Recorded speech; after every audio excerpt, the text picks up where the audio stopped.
Welcome to the What is Stoicism podcast. It's a question human beings have asked for centuries upon centuries, often in moments of shock or quiet despair. Why do terrible misfortunes happen to good people? Why does the assignment of suffering seem so unfair? In the 1st century AD, this same question was put to the Stoic philosopher Seneca by his friend Lucilius.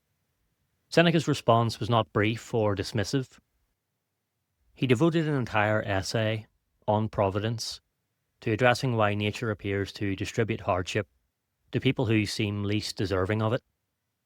His reflections were not meant to explain suffering away, but to reframe it in a way that preserved dignity, agency, and meaning.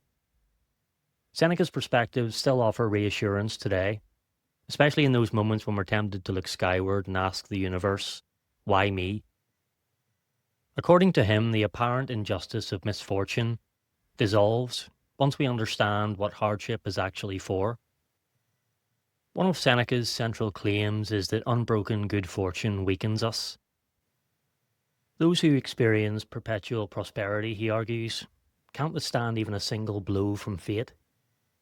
By contrast, those who have struggled against difficulty again and again are strengthened by it. They develop endurance, perspective, and inner solidity. Comfort alone never teaches these things. He also draws an analogy between suffering and medicine. The things that frighten or repel us, he says, can benefit the very people who endure them, just as surgery, cauterization, or fasting can restore health.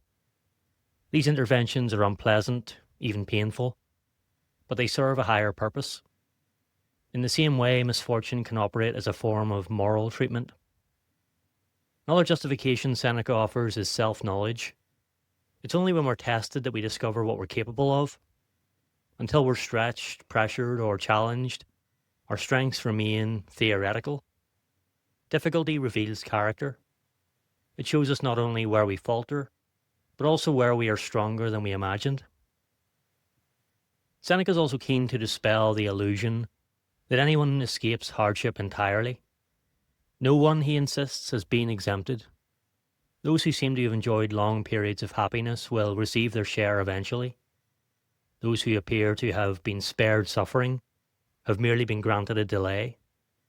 Fate, in Seneca's view, is patient but impartial. Finally, he warns that excessive good fortune may be the greatest danger of all. Too much success, too much ease, and too much comfort can cloud judgment. It encourages idle fantasies and blurs the line between truth and illusion. Hardship, by contrast, sharpens perception. It forces us to confront reality directly. Taken together, Seneca's argument leads to a surprising conclusion. Good people who face misfortune aren't cursed, they're fortunate. They're the ones given opportunities to strengthen their character, cultivate resilience, and demonstrate what a human being is capable of under pressure. They are, in Seneca's striking phrase, judged worthy of being tested. Why do they suffer certain hardships, Seneca asks? The reason is so that they may teach others to endure them. They were born to set an example. Suffering, in this view, isn't merely something to be survived. It's something that can illuminate a path for others. This idea resonates deeply with a set of lines by the late Mexican poet Octavio Paz, which capture the essence of self-improvement with visceral clarity. Quote, "With great difficulty advancing by millimeters each year, I carve a road out of the rock. For millenniums my teeth have wasted and my nails broken to get there, to the other side, to the light and the open air. And now that my hands bleed and my teeth tremble, I pause and contemplate my work. I have spent the second part of my life breaking the stones, drilling the walls, smashing the doors, removing the obstacles I placed between the light and myself in the first part of my life." End quote. It's not dramatic to say that the beginning of philosophical practice marks the threshold Paz describes, the entrance into the second part of life. From that point on, there are two versions of you in your biography. the person you were before philosophy and the person you became after it. What better metaphor for philosophy than breaking stones, drilling walls, smashing doors, and removing obstacles? This is exactly the work involved. Philosophy dismantles the old assumptions, habits, and distorted beliefs we accepted without question in the first part of our life. Many of these internal structures, fear, resentment, false values, and unexamined desires, are the very things that once blocked our access to clarity and peace.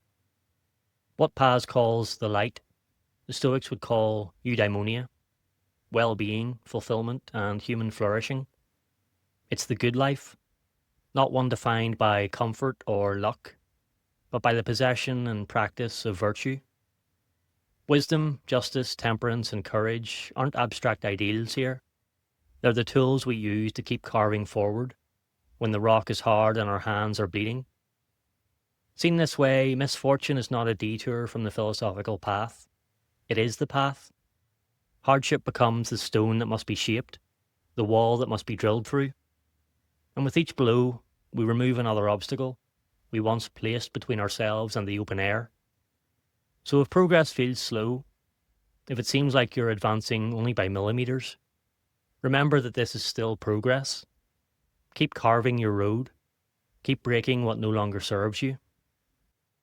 Seneca assures us that those set such challenges are not being punished, but prepared. And Paz reminds us that beyond the rock lies light. You'll make it to the other side.